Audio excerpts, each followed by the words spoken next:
Good morning. I'm Stephen Leake.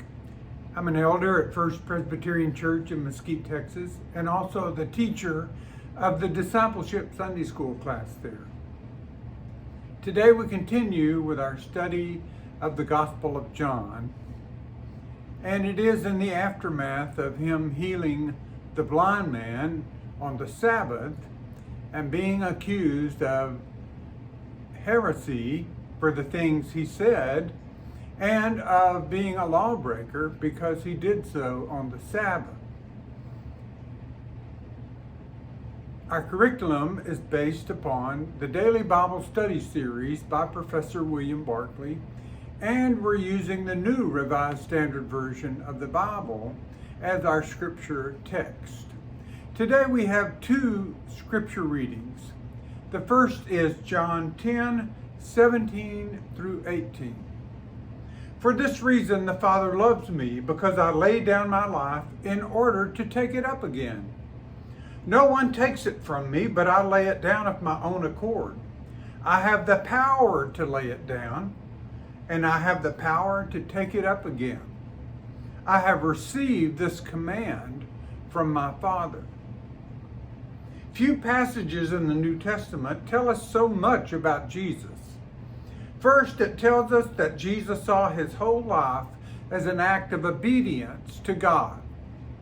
God had given him a special task, and he was prepared to carry it out to the end, even if that meant death.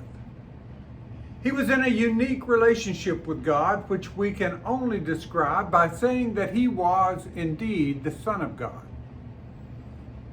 But that relationship did not give him the right to do what he liked. It depended on him always doing what God liked, whatever the cost. Like him, our relationship with God must be based on obedience. Second, it tells us that Jesus always saw the cross and the glory together. He never doubted that he must die. And equally, he never doubted that he would rise again. The reason was his confidence in God. He was sure that God would never abandon him.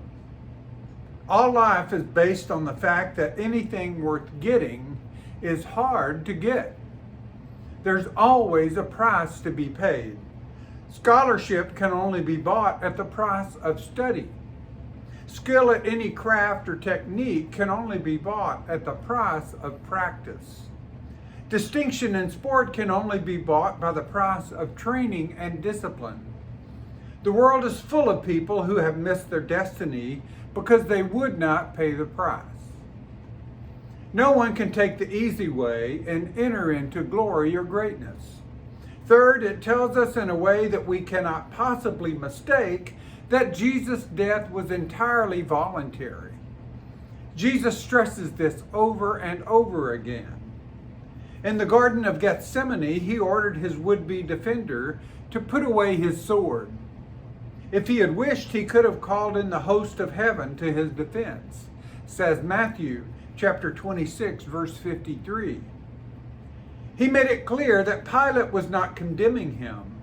He was accepting death. John 19, verses 10 through 11. He was not the victim of circumstance. He was not like some animal dragged unwillingly and without understanding to sacrifice. Jesus laid down his life because he chose to. In World War I, there was a young soldier who was seriously wounded.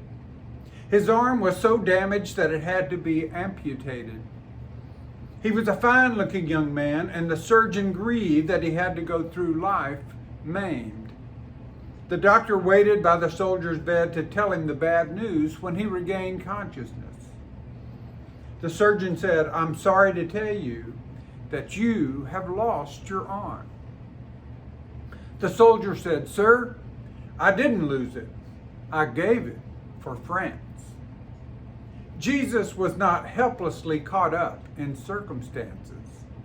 Apart from the divine power he might have called up, it's quite clear that to the end he could have turned back and saved his life. He did not lose his life. he gave it. The cross was not thrust upon him. He willingly accepted it for us. Our second reading today is John 10, verses 19 through 21. Again, the Jews were divided because of these words. Many of them were saying, "He has a demon and he's out of his mind. Why listen to him?" Others were saying, "These are not the words of one who has a demon. Can a demon open the eyes of the blind?" The people who listened to Jesus on this occasion were confronted with a dilemma which continually confronts us. Either Jesus was a megalomaniac madman, or he was the Son of God. There's no escape from that choice. If a man speaks about God and about himself in the way which Jesus spoke, he's either completely deluded or he's profoundly right. The claims which Jesus made signify either insanity or divinity.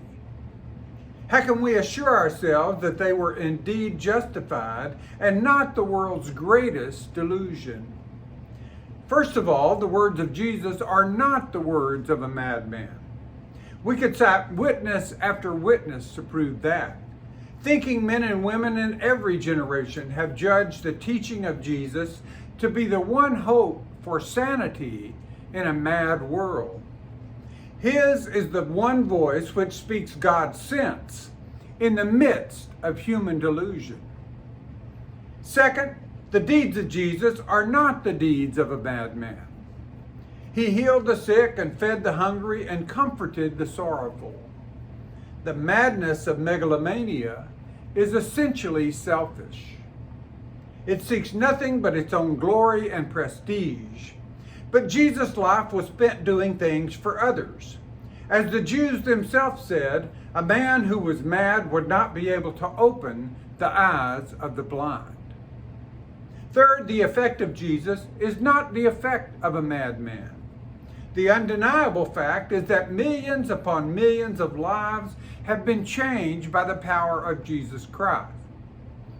The weak have become strong, the selfish have become selfless, the defeated have become victorious, the worried have become serene, and the bad have become good.